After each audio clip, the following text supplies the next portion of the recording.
Et s'il y avait une stratégie qui serait à la fois plus rentable que le DCA et moins risquée que le trading? Une stratégie qui fonctionnerait tant à court terme qu'à moyen terme qu'à long terme. Une stratégie d'investissement à la fois plus rentable et moins risquée que la plupart des autres stratégies, transgressant la règle fondamentale qui associe de faibles risques à de faibles bénéfices et des risques plus élevés à un bénéfice plus élevé. Eh bien, c'est ce qu'on va voir dans cette vidéo.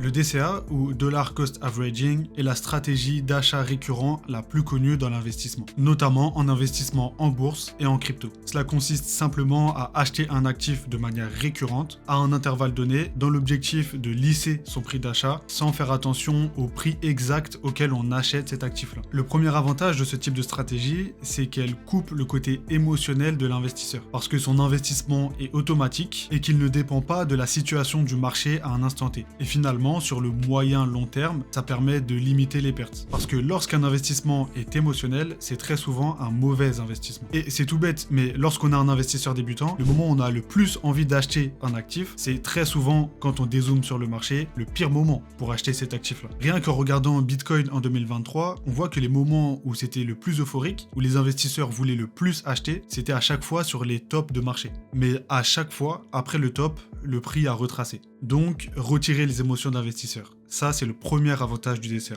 Le deuxième avantage du DCA, c'est le fait de lisser le prix d'entrée. Parce que le marché fluctue beaucoup, surtout en crypto, et ça peut être très compliqué, voire même impossible, pour un investisseur d'acheter toujours au bon moment. Autrement dit, lisser son prix d'entrée, ça revient à suivre la tendance générale du marché, sans trop se prendre la tête sur est-ce que j'achète, est-ce que je vends, à quel moment j'achète ou à quel moment je vends. Par contre, le DCA, qui donc est une stratégie peu risquée, a un très gros désavantage qui est que le rendement potentiel est drastiquement réduit. Bah oui, parce que si t'achètes tout le temps, certes t'achètes quand le prix est bas, mais t'achètes aussi quand le prix est élevé. Et pour ça, il n'y a pas meilleure illustration que le prix de Bitcoin sur les 2 dernières années. Si t'avais acheté 100 € de Bitcoin tous les mois sur les 2 dernières années, c'est-à-dire la fin du dernier bull run, eh bien t'aurais investi en tout 2500 € et il te resterait 2200 € sur ton portefeuille, soit une perte de 10%. Et quand tu vois le graphique du Bitcoin sur les 2 dernières années, perdre seulement 10%, c'est pas dégueu. Mais globalement, ces 2 dernières années, on a eu 2 phases. Une phase où ça a beaucoup baissé, puis une phase où ça a commencé à remonter. Donc si on zoome sur la baisse de 2022, t'es à environ moins 40% de pertes, toujours dans la stratégie du DCA, là où le Bitcoin a perdu 70% de sa valeur. Donc finalement, t'as moins perdu que si t'avais acheté une seule fois du Bitcoin au plus haut, et donc on peut dire que t'as surperformé le marché.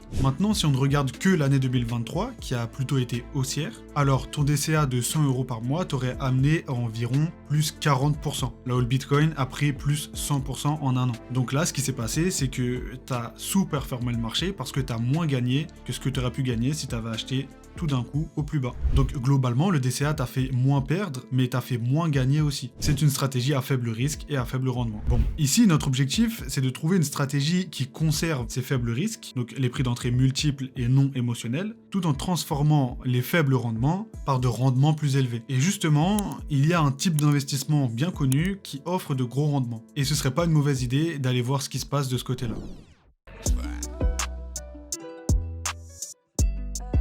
Le trading, c'est le fait d'acheter et de revendre des cryptos ou n'importe quel autre actif d'ailleurs, dans l'objectif d'engendrer un bénéfice. Donc, globalement, si tu achètes cet actif très peu cher et que tu le revends plus cher, tout est ok. Par contre, quand c'est l'inverse, c'est un peu plus embêtant. Et ici, dans cette vidéo, on va se focus sur le trading en spot, c'est-à-dire littéralement acheter la crypto-monnaie sur un exchange et la revendre plus tard. Donc on va pas parler du trading avec des effets de levier qui fonctionnent totalement différemment, étant donné qu'on achète et ne revend pas les actifs, on a juste des positions en long ou en short. Bref, ce qui est vraiment compliqué avec le trading, c'est de savoir timer le marché et de bien anticiper, sachant qu'évidemment, le facteur chance entre également en jeu. Par exemple, si on regarde le cours de la crypto-monnaie Atom, la crypto native à la blockchain Cosmos, ce qu'on voit, c'est que depuis la chute de Luna, donc il y a 1 an et demi environ, le niveau de prix sur lequel il y a le plus de volume, c'est ce niveau-là à peu près. Donc on peut imaginer que c'est à peu près à ces prix-là que la plupart des gens qui voulaient acheter du Atom en ont acheté depuis cette période. Donc globalement, c'est dans cette zone-là que la plupart des gens en ont acheté. Malheureusement pour eux, le marché leur a donné tort et est redescendu presque 2 fois moins cher sur les mois qui ont suivi. Là où je veux en venir avec cet exemple, c'est que dans le trading, si tu as un mauvais timing, tu perds très souvent de l'argent. Mais globalement, c'est le seul gros désavantage parce que à partir du moment où tes prix d'entrée sont bons sur une crypto et que cette dernière prend de la valeur, ta rentabilité sera décuplée. C'est une stratégie à gros risque, mais qui fournit de gros rendements derrière. Bon, maintenant, ce qu'on veut réellement savoir, c'est s'il est possible de conserver ce haut niveau de rendement tout en supprimant ce haut niveau de risque.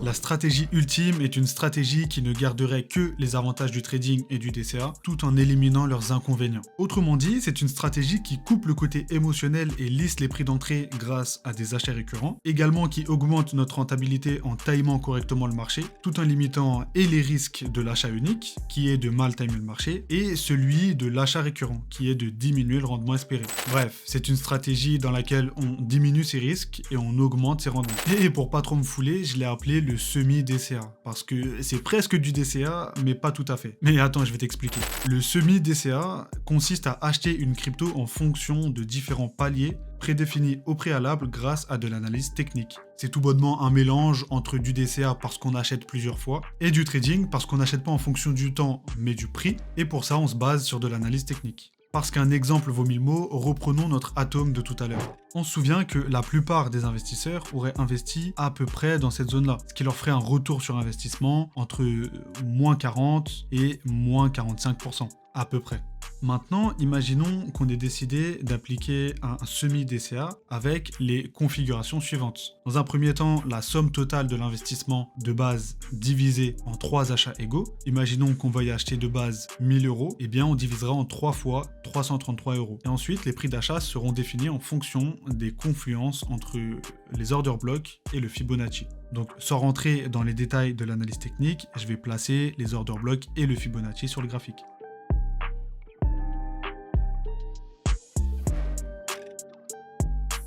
Voici nos 3 order blocks qu'on pourrait prendre pour zone d'achat, ou autrement dit, nos paliers. Et donc, si on revient jusqu'à 1 an dans le passé, pour voir ce que ça donnerait, on aurait ça. Un premier achat ici, au niveau du 618, donc environ à 10 $, 30% de notre investissement initial.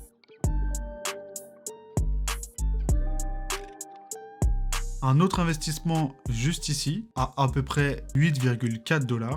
Deuxième investissement, encore une fois 33% de notre investissement initial.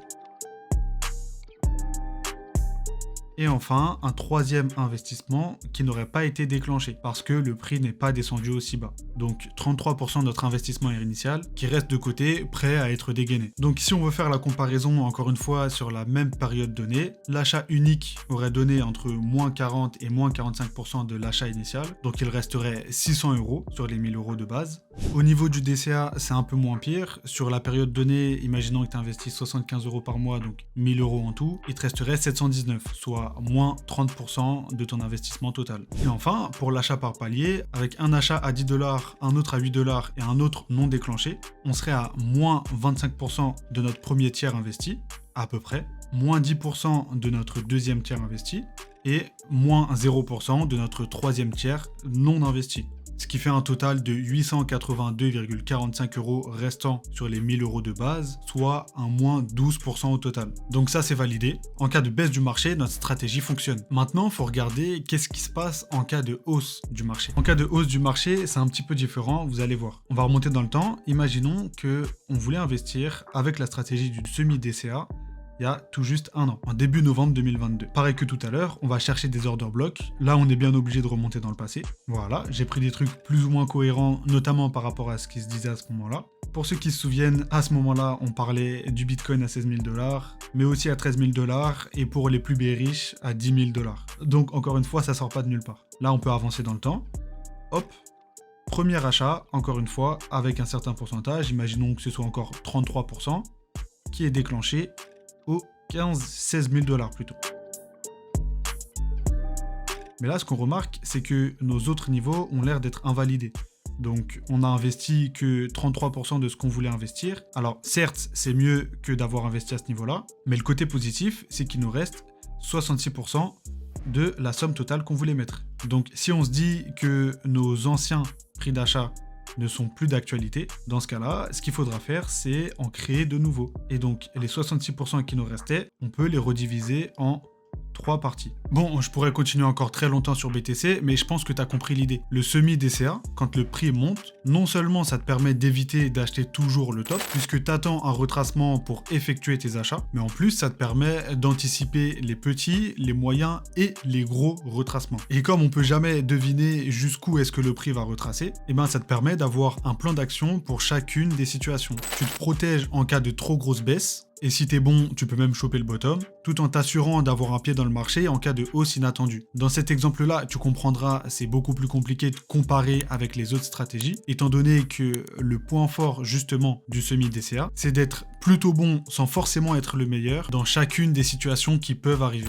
Je t'invite également à faire ce même backtesting toi-même pour que tu puisses voir à quel point cette stratégie est puissante. Mais globalement, voici mon propre constat sur cette stratégie. Dans un premier temps, elle permet de toujours garder des liquidités au cas où. Ça, c'est le plus important. Parce que quand on est certain qu'une crypto va monter, on a envie de mettre le plus d'argent possible. Et du coup, on garde très peu souvent de l'argent de côté. Et donc, si finalement notre investissement est mauvais, comme pour l'exemple d'Atom tout à l'heure et l'achat unique, eh bien, on n'a pas de quoi se rattraper finalement. Donc, ça permet réellement de temporiser et de limiter notre exposition au marché, surtout sur des investissements un peu euphoriques ou guidés par nos émotions. Ensuite, et c'est totalement lié, ça calme la précipitation, qui est souvent la cause des pertes. Le plus gros fléau des investisseurs, c'est le FOMO. Mais si tu es capable de mettre une stratégie qui te permet d'éviter de FOMO, encore une fois, non seulement tu ne perds pas l'argent que tu pourrais perdre, mais en plus tu en gagnes. Et enfin, ça te permet de manger une hausse du marché beaucoup plus sereinement. Parce que vu que tu es à la fois dans le marché et en dehors du marché, si ça monte et que ça continue de monter, et bah t'es serein, tu gagnes de l'argent. Et si ça descend, t'as de quoi réinvestir et potentiellement gagner encore plus d'argent lors d'une prochaine hausse.